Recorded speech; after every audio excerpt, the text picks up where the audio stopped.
السعرات الحرارية في بريك بالطماطم والريحان الحجم الصغير. المعلومات الغذائية في بريك بالطماطم والريحان الحجم الصغير لل100 جرام. السعرات الحرارية 519 سعر حراري، بروتين 7.7 جرام، كربوهيدرات 63 جرام، دهون 26.2 جرام.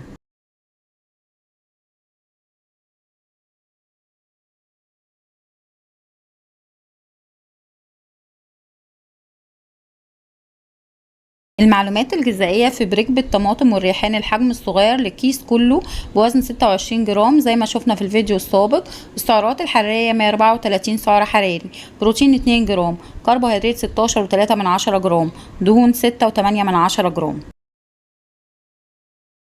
لو حد حابب يعرف سعرات لأي أطعمة ياريت يكتب لي في التعليقات.